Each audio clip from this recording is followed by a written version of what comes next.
Before the world knew the name Jack Ma, before stages, headlines, and valuations, there was a boy growing up in Hangzhou who felt permanently out of place. Not dramatic, not tragic in the way stories like to exaggerate, just quietly, consistently out of sync with what the world rewarded. He was born in 1964, in a China that was still cautious, still recovering, still suspicious of difference. His parents were traditional performers, storytellers themselves, but not the kind who passed down wealth or influence. They passed down discipline, routine, and the expectation that life would be earned slowly. Jack struggled early, not in one subject, in most of them.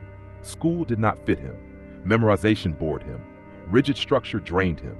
He wasn't rebellious. He was simply mismatched. Teachers didn't see a problem child. They saw an average one, the kind that fades into the background without causing trouble or excitement. But average can be dangerous when the system only rewards the exceptional on paper. Exams arrived like verdicts, and Jack failed them. More than once. Not spectacularly, not with excuses, just enough to be denied entry into the paths others walk confidently. High school exams, college entrance exams. Again and again, the same message arrived quietly. You are not enough for this route. What hurts most about repeated failure is not the failure itself. It's the accumulation. Each result rewrites how people look at you. Family lowers expectations. Teachers stop pushing. Friends move forward while you remain suspended. Over time, you begin to question not just your ability, but your place. Jack internalized none of this loudly. He didn't rage against the system. He didn't withdraw completely either. He adjusted. He learned how to survive emotionally in a world that did not affirm him. And that adjustment shaped everything. While others competed academically, Jack wandered. He listened. He observed. He noticed something unusual near the Hangzhou Hotel. Foreign tourists, different accents, different rhythms, different confidence.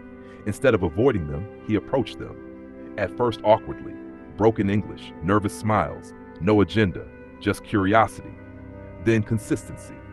He offered free tours, not for money, for conversation, for exposure to a world larger than the one grading him. Every morning, he rode his bicycle miles just to practice English.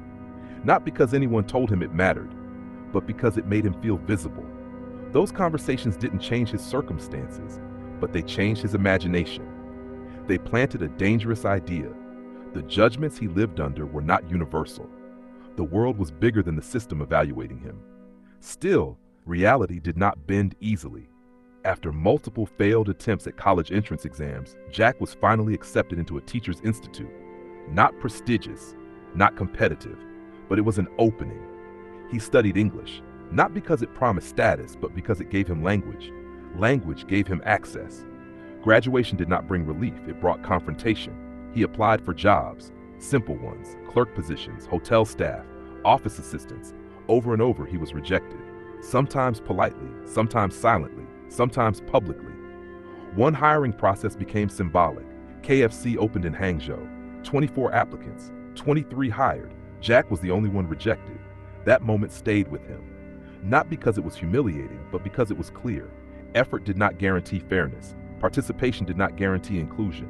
He returned to teaching, English classes, modest salary, limited future. But teaching gave him something no rejection had taken away: voice. In front of students, he could speak freely. He could explain ideas. He could encourage curiosity. He could be useful. And usefulness, he learned, was more powerful than approval.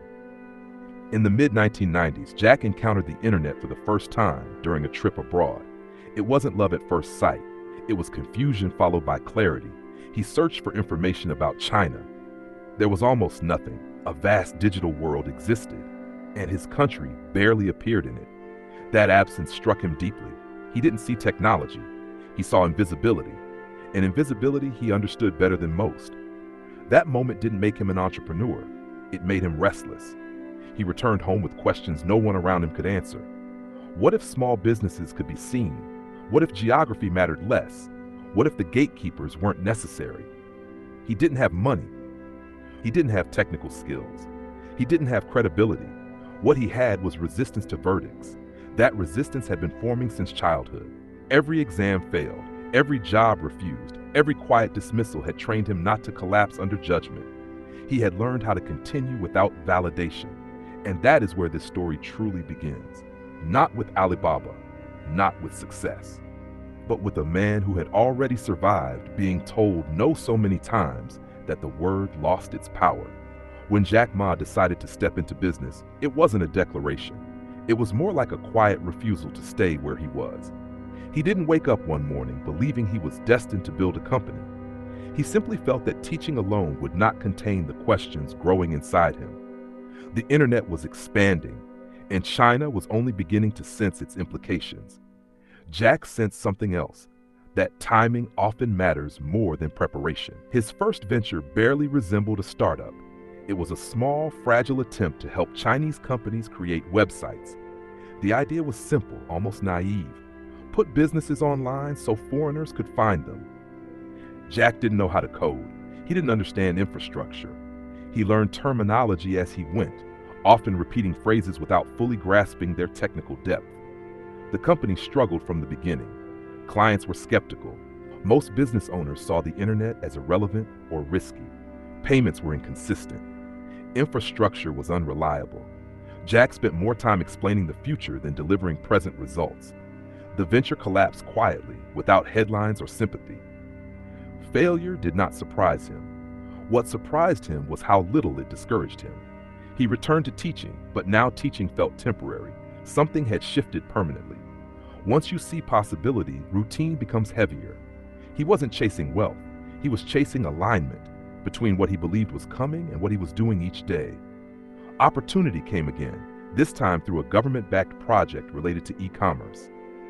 On the surface, it looked like validation, stability, resources, structure. Jack accepted, hoping the system could help accelerate what he couldn't build alone. Instead, he encountered friction. Meetings replaced action, committees replaced decisions, fear replaced experimentation. Every idea passed through layers of approval until it lost urgency.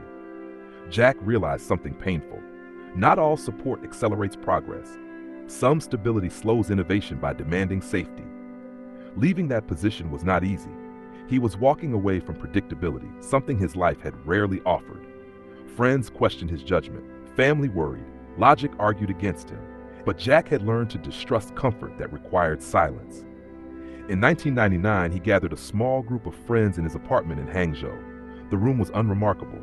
Secondhand furniture, old computers, no sense of occasion. What filled the space was not confidence, but conviction. They believed something needed to exist, even if they didn't yet know how it would survive. Alibaba was born without ceremony. There was no master plan, no clear business model, no revenue in sight. Jack spoke often, passionately, sometimes clumsily, about empowering small businesses. He talked about fairness, about giving the overlooked a voice. Some listened because they trusted him. Others stayed because leaving felt premature. Money ran out quickly. Salaries were delayed. Doubt became routine. Jack carried the weight of convincing others to continue believing when evidence was scarce. He had never asked people to follow him before. Now he was responsible for their livelihoods. Investors dismissed him. Meetings ended early. Comparisons favored competitors with stronger resumes and technical founders. Jack listened carefully, then returned to his team and reframed rejection as refinement. Each no sharpened his understanding of what they were not. He focused on culture instead of growth, trust instead of speed, long-term relevance instead of short-term profit. These choices confused outsiders. In an era obsessed with rapid expansion, patience looked like weakness. But patience was Jack's advantage. He had practiced it for decades. Alibaba's early growth was slow, almost invisible, yet something unusual was happening. Users stayed, small businesses returned. Word spread organically. The platform didn't dominate, it served. And service quietly compounds.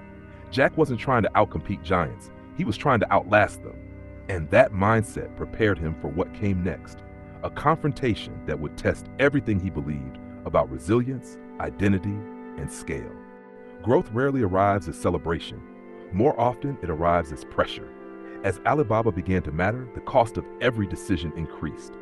Mistakes no longer stayed small. Success, even in its early form, demanded precision. Jack had never been trained for. The first real threat came not from collapse, but from competition that looked unbeatable. Global players noticed China. Capital flooded in. Experience followed. Companies with refined systems, aggressive strategies, and international reputations set their sights on the same market. Alibaba was cautiously building. Most observers assumed the outcome before the fight began. Jack understood something different. He knew he couldn't win by imitation. Matching resources or efficiency was impossible, so he focused on difference. Alibaba would not be faster, it would be closer, it would feel local, it would speak the language of small merchants who had never been heard. When eBay entered China, the comparison became unavoidable. eBay had money, infrastructure, and confidence. Alibaba had belief and proximity. Analysts dismissed the contest as uneven. Jack saw it as clarity. This was the moment to commit fully to who they were. Taobao emerged not as a polished platform, but as a living space. Communication mattered. Sellers and buyers interacted openly. Trust grew through conversation rather than branding. Fees were removed to lower barriers. Critics called it unsustainable. Jack called it necessary. Losses mounted, resources thinned. The team faced exhaustion. Jack carried responsibility quietly, aware that failure would echo beyond him. Yet he refused to abandon principles under pressure. He believed trust would eventually outweigh efficiency. And slowly it did. Users stayed, communities formed, familiarity bred loyalty. When eBay struggled to adapt, Taobao thrived by listening. Victory did not come as conquest, it came as persistence. When eBay eventually withdrew, the outcome stunned outsiders but felt earned internally. With survival came scale. Alibaba expanded cautiously into payments, logistics, and cloud services. Each move introduced complexity and scrutiny. Jack was no longer speaking only to small teams. He was speaking to markets, regulators, and a global audience hungry for narrative. Fame arrived unevenly. Some celebrated him as a visionary. Others questioned his unconventional style. Jack accepted both. He had learned that praise and dismissal are often different masks of the same misunderstanding. What success changed most was visibility. Every word carried weight. Every gesture was interpreted. Jack attempted to remain accessible, using humor and storytelling to soften his presence. But power amplifies voice whether you intend it or not. He continued to speak about education, creativity, and the limits of rigid systems. These weren't political statements to him. They were personal reflections. A man shaped by rejection naturally challenges structures that punish difference. Yet the environment around him was less forgiving. Alibaba's influence made it a symbol. Symbols attract attention. Attention invites boundaries. Jack sensed the shift before it was publicly visible. Influence, he realized, does not expand freely. It negotiates constantly with authority. The conflict ahead would not be fought in markets or technology. It would be fought in language, perception, and restraint. And Jack, once again, would need to adapt. When Jack Ma reached the point where his words could move markets, he began to feel a familiar tension returning. Not the tension of poverty or rejection, but the tension of boundaries. Invisibility had once been his obstacle. Now visibility itself became the weight he had to carry. Alibaba was no longer a company people could dismiss as experimental. It had become infrastructure. Payments flowed through it. Small businesses depended on it. Consumers trusted it with their routines. And when something becomes essential, it stops being judged only as a business. It becomes a matter of stability. Jack sensed this shift long before it was spoken aloud. He tried to remain himself. He joked. He sang at company events. He told stories instead of presenting numbers. To many outside China, he appeared relaxed, even playful. To those closer to power, he appeared unpredictable. And unpredictability, in systems built on control, creates unease. Jack spoke often about education, about how exams fail to measure potential, about how creativity suffers under rigid evaluation. These ideas were not political to him. They were autobiographical. They came from a life shaped by rejection, from a man who had been told repeatedly that he did not qualify. But context changes meaning. When an unknown teacher questions systems, it sounds like reflection. When a global business leader does the same, it sounds like influence. And influence invites response. The moment that crystallized everything came when Jack publicly criticized parts of the financial regulatory system, suggesting innovation was being restrained by outdated frameworks. His words were not aggressive. They were almost casual, but they traveled far, interpreted through lenses far removed from his intent. What followed was swift and quiet. Ant Group's historic public offering was suspended. Scrutiny intensified. The environment around Jack shifted from curiosity to caution. Appearances were canceled. Public presence faded. The man who had once thrived in front of audiences stepped back into silence. To many observers, it looked like a fall, a warning, a correction. Jack likely experienced it differently. He had lived through rejection before. He had been excluded from classrooms, offices, and opportunities.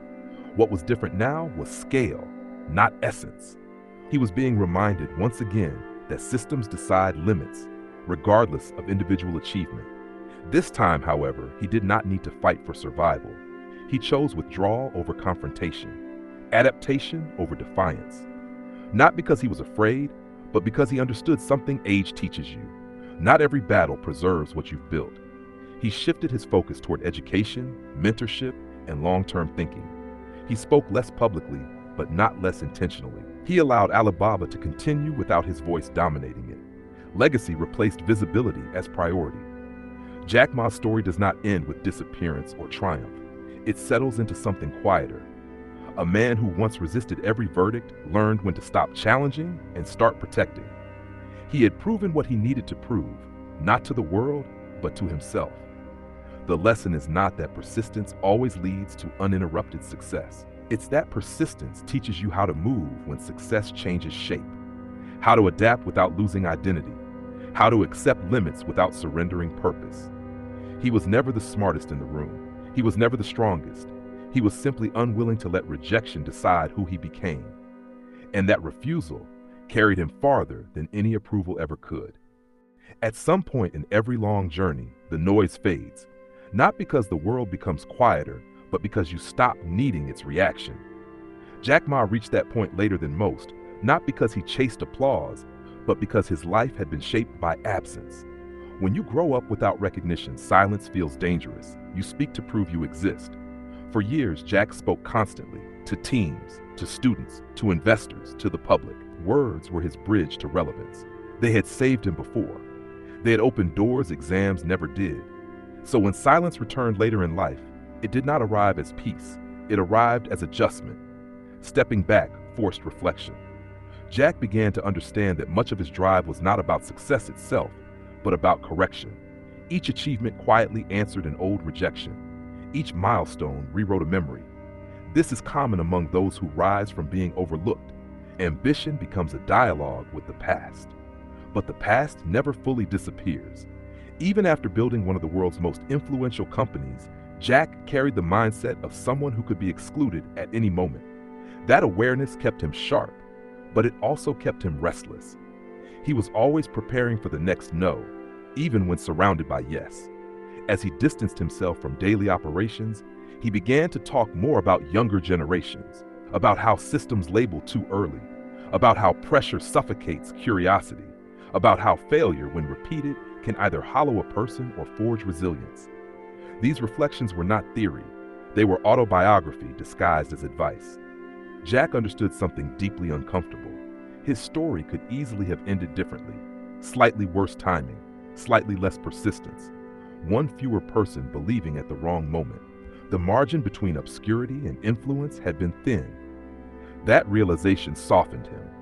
He became less interested in dominance and more interested in continuity, less concerned with being right and more concerned with being useful. Success had given him reach, but distance gave him clarity. From the outside, it might appear that Jack Ma stepped away because he was forced. Internally, it was also because he was finished proving himself. He no longer needed to fight the system to feel validated. He had outgrown that stage. What remained was responsibility. Responsibility to teach without preaching, to support without controlling, to share lessons without turning them into commandments. He spoke less, but when he did, it was slower, more deliberate. Not because he feared consequence, but because he understood impact. Jack's life is often summarized persistence rewarded. That summary misses the nuance. Persistence does not guarantee success. It guarantees exposure. It places you repeatedly in the path of possibility. What happens next depends on timing, environment, and restraint. He failed exams because the system measured narrow intelligence. He failed job interviews because they valued conformity. He succeeded later because he built something the system had not yet learned how to judge. That is not a contradiction. It is alignment. The real lesson of Jack Ma's journey is not about ignoring rejection blindly. It's about discerning which judgments deserve obedience and which deserve endurance. Not every no is wrong, but not every no is final. For those listening who feel behind, overlooked, or misjudged, his story offers no guarantees. It offers something harder and more honest: permission to continue without validation, to build quietly, to wait longer than others are willing to wait. Jack Ma did not win because he was fearless. He won because he became comfortable being underestimated. And when the world eventually noticed, he had already learned how to stand without its approval. There is a pattern that only becomes visible when you've lived long enough to recognize it. It doesn't show up in textbooks or motivational posters. It reveals itself slowly through repetition, through watching people disappear and reappear in different forms. Jack Ma's life fits this pattern precisely, not because it is extraordinary, but because it is familiar to those who learn late and persist quietly. People who rise early often believe success is confirmation. People who rise late understand it as coincidence layered on preparation. Jack never believed the world owed him anything. He believed timing mattered, and timing could not be forced. That belief kept him patient when others grew impatient, and cautious when others became arrogant. Throughout his life, Jack watched people more talented than him give up, not because they lacked ability, but because they trusted early judgment too much. He saw how a single verdict could harden into identity if accepted without question. He refused to let that happen to him, not through rebellion, but through continuity. He kept moving. When Alibaba expanded globally, Jack became aware of a new danger: being misunderstood in multiple languages at once. Words that resonated in one culture landed poorly in another. Humor flattened, context vanished. His storytelling style, once intimate, became headline material. He adapted again. He learned to say less without withdrawing completely. He learned that leadership at scale requires silence as much as speech. That the same openness that builds trust early can create friction later. These lessons were not intuitive to him. They were learned through discomfort. Jack's relationship with failure had always been intimate. What changed was his relationship with control. Early in life, he had none. Later, he had too much. Both extremes distort judgment. The balance lies somewhere in between, and it is rarely stable. He often spoke privately about regret, not dramatic regret, but subtle ones. Moments where enthusiasm overran caution, where honesty collided with hierarchy, where the instinct to inspire conflicted with the need to preserve. These reflections didn't diminish him, they humanized him. From the outside, it's tempting to see Jack Ma's journey as a straight line bending upward. From the inside, it felt like a series of adjustments, each one slightly uncomfortable, each one demanding humility in a new form. Failure taught him endurance. Success taught him restraint. Most people learn one or the other, rarely both. As he invested more time in education initiatives, Jack returned to the environment that shaped him. Classrooms, young faces, uncertain futures. He recognized himself in students who struggled to fit metrics yet burned with curiosity. He didn't promise them outcomes. He offered perspective. That perspective was simple. Systems are temporary. Labels expire. Timing shifts. He warned against chasing approval too early, against confusing speed with direction, against believing that loud confidence guarantees clarity. These warnings were not abstract. They were survival strategies learned the hard way. Jack Ma never became a symbol because he wanted to be one. He became one because his life contradicted expectations consistently enough to attract attention. And symbols once formed are rarely allowed to rest. So he stepped aside when it mattered, not out of defeat, out of discernment. His story remains unfinished in the sense that all lives are, but its arc is clear.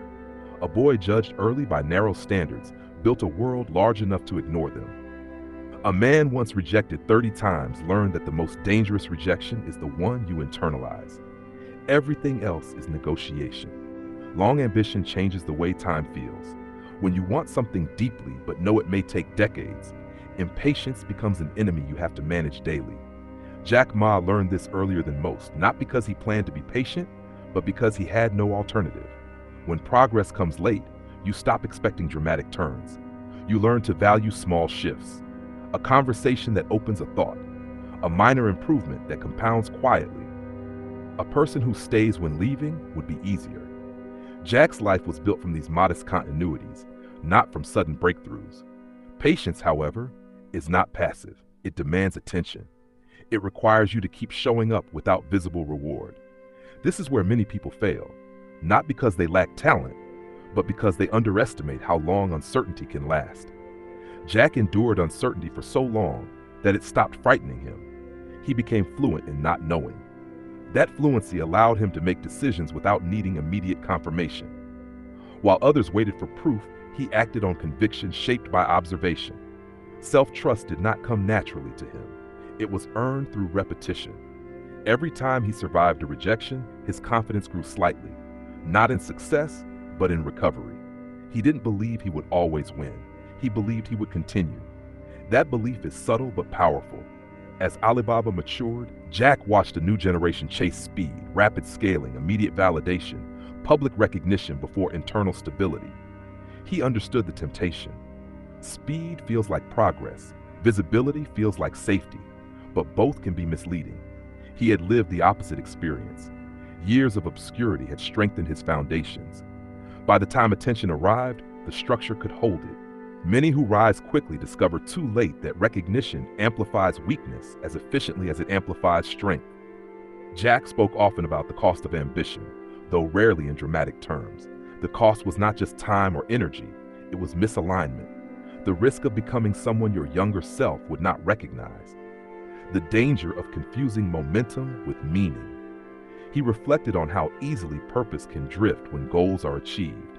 When survival is no longer the priority, ego looks for new justification. Titles replace curiosity. Control replaces exploration.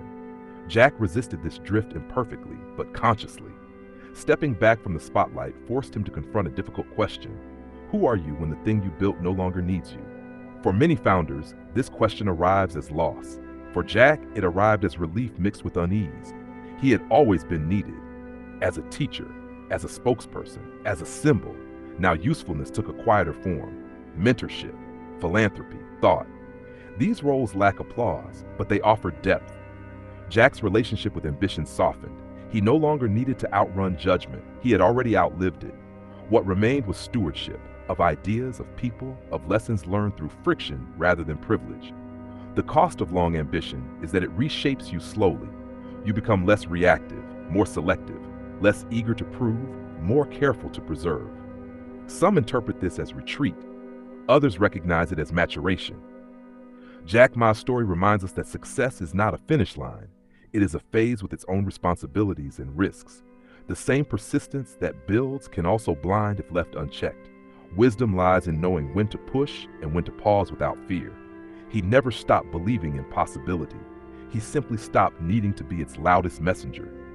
When you listen to a life like Jack Ma's long enough, something subtle begins to happen. The story stops being about him. It turns inward. You start recognizing familiar doubts wearing different names. You notice how often rejection disguises itself as guidance, and how often guidance is simply fear dressed in authority. Jack never asked people to copy him. He didn't even believe his path was repeatable. What he believed was that many people quit not because they are wrong, but because they become tired of carrying uncertainty alone. He understood that loneliness because he lived inside it for years before anyone noticed his work.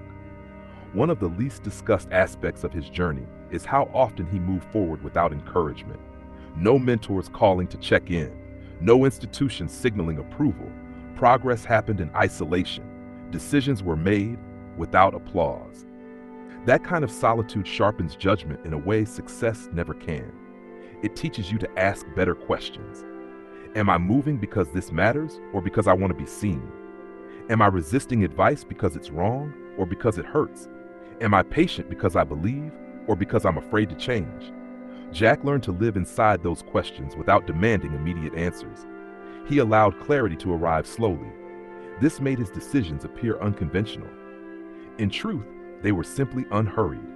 When people talk about resilience, they often describe endurance under pressure. Jack's resilience looked quieter. It was the ability to stay curious when embarrassed, to stay generous when dismissed, to stay present when outcomes were uncertain. He did not succeed because he ignored feedback. He succeeded because he filtered it. He listened carefully, then chose deliberately which voices deserved weight. That discernment protected him when opinions multiplied and intentions blurred. As his public role diminished, Jack found something many leaders miss: space. Space to think without reacting, space to listen without defending, space to exist without translating himself for others. This space allowed him to see his life as a whole rather than a sequence of battles. He could acknowledge missteps without rewriting the past. He could appreciate luck without surrendering agency. He could accept limits without equating them to failure. What emerges from his story is not a formula, but a posture, a way of standing in the world when outcomes are unclear. It is the posture of someone who trusts effort more than recognition, direction more than speed, alignment more than applause. Jack Ma's life reminds us that being underestimated is not a curse. It is an environment, one that forces you to build internal validation before external validation arrives. And when it does arrive, you are less dependent on it. He once said that if you don't give up, you still have a chance. That line sounds simple. It is not. Not giving up does not mean pushing blindly. It means staying engaged while adapting tenuously. It means letting go of versions of yourself that no longer fit without abandoning the core that does. This is what long ambition teaches. Not how to win faster, but how to last longer. How to remain open when answers are delayed. How to accept that timing, like people, cannot be forced without consequence. Jack Ma did not defeat rejection. He outlived it. And for many listening, that may be the most realistic form of hope there is. As the years stretch forward, something interesting happens to a person who has been misunderstood for most of his life. He stops needing to explain himself. Jack reached that place not through success, but through exhaustion with proving anything. The constant effort to be validated finally loosened its grip, and what remained was a quieter, steadier sense of self. This phase of his life is less dramatic, but far more revealing. There are no grand announcements here, no heroic turning points. Instead, there is distance. Distance from daily operations, distance from public judgment, distance from the identity that once consumed him. And in that distance, perspective forms. Jack began to see that ambition, when left unchecked, can become another cage. A golden one, perhaps, but still a cage. For years, the mission demanded everything: time, attention, emotional bandwidth. The cost was invisible at first, then undeniable. Stepping back was not retreat, it was correction. He spoke less, but listened more. He observed younger founders repeating mistakes he once made, mistaking motion for progress and scale for purpose. He did not interrupt them. Experience teaches patience, wisdom teaches restraint. What surprised many was how comfortable he seemed without the spotlight. People expected bitterness or defensiveness or regret. Instead, they found someone reflective, someone who understood that the loudest chapters of a life are rarely the most important ones. He acknowledged fear openly now, not as a weakness, but as a companion that never truly leaves. Fear of irrelevance, fear of being remembered incorrectly, fear of unfinished work. These fears did not paralyze him. They clarified what still mattered. Education became central again, not as a credential, but as a calling. Teaching had always been the thread running beneath everything. Even when building Alibaba, he was teaching sellers how to think globally, teaching teams how to collaborate, teaching himself how to learn faster than circumstances changed. In this later chapter, teaching returned to its original form. Fewer slides, more stories, less instruction, more questions. He encouraged young people to prepare for a future that will not reward obedience, but adaptability. A future where emotional intelligence will matter as much as technical skill, where curiosity will outlast certainty. Jack did not frame his life as a success story. He framed it as a long experiment. Some hypotheses failed, some worked unexpectedly. The point was never perfection. It was participation, staying in the game long enough to be shaped by it. Looking back, he recognized that rejection. EP 14, Part 9. As the years stretch forward, something interesting happens to a person who has been misunderstood for most of his life. He stops needing to explain himself. Jack reached that place not through success, but through exhaustion with proving anything. The constant effort to be validated finally loosened its grip, and what remained was a quieter, steadier sense of self. This phase of his life is less dramatic, but far more revealing. There are no grand announcements here, No heroic turning points. Instead, there is distance. Distance from daily operations. Distance from public judgment. Distance from the identity that once consumed him. And in that distance, perspective forms. Jack began to see that ambition, when left unchecked, can become another cage. A golden one, perhaps, but still a cage. For years, the mission demanded everything: time, attention, emotional bandwidth. The cost was invisible at first, then undeniable. Stepping back was not retreat, it was correction. He spoke less, but listened more. He observed younger founders repeating mistakes he once made, mistaking motion for progress and scale for purpose. He did not interrupt them. Experience teaches patience. Wisdom teaches restraint. What surprised many was how comfortable he seemed without the spotlight. People expected bitterness or defensiveness or regret. Instead, they found someone reflective, someone who understood that the loudest chapters of a life are rarely the most important ones. He acknowledged fear openly now, not as a weakness, but as a companion that never truly leaves. Fear of irrelevance, fear of being remembered incorrectly, fear of unfinished work. These fears did not paralyze him. They clarified what still mattered. Education became central again, not as a credential, but as a calling. Teaching had always been the thread running beneath everything. Even when building Alibaba, he was teaching sellers how to think globally, teaching teams how to collaborate, teaching himself how to learn faster than circumstances changed. In this later chapter, teaching returned to its original form. Fewer slides, more stories, less instruction, more questions. He encouraged young people to prepare for a future that will not reward obedience, but adaptability. A future where emotional intelligence will matter as much as technical skill, where curiosity will outlast certainty. Jack did not frame his life as a success story. He framed it as a long experiment. Some hypotheses failed, some worked unexpectedly. The point was never perfection. It was participation, staying in the game long enough to be shaped by it. Looking back, he recognized that rejection had given him a gift. It prevented early complacency. It forced humility. It demanded creativity when resources were scarce. Without those early no's, the later yes might have hollowed him out instead of strengthening him. This is the quiet truth behind many enduring lives. Struggle does not just test desire, it trains character. It reveals whether ambition is rooted in ego or service.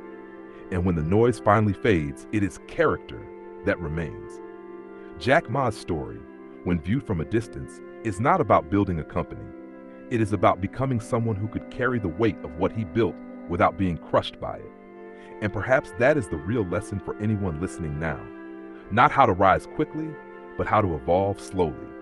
Not how to silence critics, but how to outgrow them. Not how to be chosen, but how to keep choosing your path even when no one else does. Time has a way of rearranging priorities without asking for permission. What once felt urgent slowly becomes optional. What once felt impossible becomes ordinary. Jack noticed this shift not in a single moment, but across many quiet mornings when the world no longer demanded immediate answers from him. Legacy began to feel like a dangerous word, too heavy, too rigid. He preferred something softer: influence, continuity. The idea that what he started could keep moving without needing his voice in the room. Letting go, he learned, is not abandonment, it is trust. He reflected often on how little control anyone truly has. You can shape culture for a while, guide people for a season, set direction with conviction, but eventually, every creation must breathe on its own. The measure of leadership is not permanence, it is durability without supervision. Jack spoke openly about mistakes now, not to apologize, but to normalize imperfection. He wanted younger founders to understand that confusion is not failure. Doubt is not disqualification. Losing your way does not mean you were never meant to walk it. What he valued most, surprisingly, was not resilience, but recovery. The ability to recalibrate after being wrong, to adjust after misjudging people, to admit when instincts misfire. Recovery keeps a person human. It keeps power from calcifying into arrogance. He believed the next generation would face challenges far more complex than his own. Technology moving faster than ethics, opportunity expanding unevenly, pressure arriving earlier, louder, and less forgiving. His advice was not tactical, it was foundational. Learn how to learn, even when the subject scares you. Build friendships before you build networks. Measure success by how much freedom you retain, not how much attention you attract. And never confuse visibility with value. As he aged, Jack understood something that success had once hidden from him. The finish line is not achievement, it is coherence. Living in a way where your actions align with your beliefs, even when no one is watching, especially then. He returned often to the image of his younger self, standing in line, being rejected again, smiling awkwardly, pretending it didn't hurt. He felt gratitude for that version of himself. Not for the persistence alone, but for the humility that never fully disappeared. Because humility, he realized, is what allowed him to listen when others spoke, to learn when others taught, to step aside when others needed room to grow. Without it, success becomes brittle. In the end, Jack Ma did not want to be remembered as a billionaire, a founder, or a symbol of modern China. He wanted to be remembered as someone who kept going without bitterness, someone who believed in people before systems, someone who treated failure not as a verdict, but as feedback. And if there is a single thread running through his entire life, it is this: rejection did not define him, it refined him. Every closed door redirected his attention inward, forcing him to build something no one could take away. Confidence that did not depend on applause, purpose that did not require permission, and a voice that emerged not from being chosen, but from choosing himself again and again. This is not the end of his story. No life truly ends while its lessons continue traveling through others. But this is where the noise quiets, where the movement slows, where reflection replaces momentum. And perhaps that is where every long journey deserves to rest. Not in celebration, but in understanding.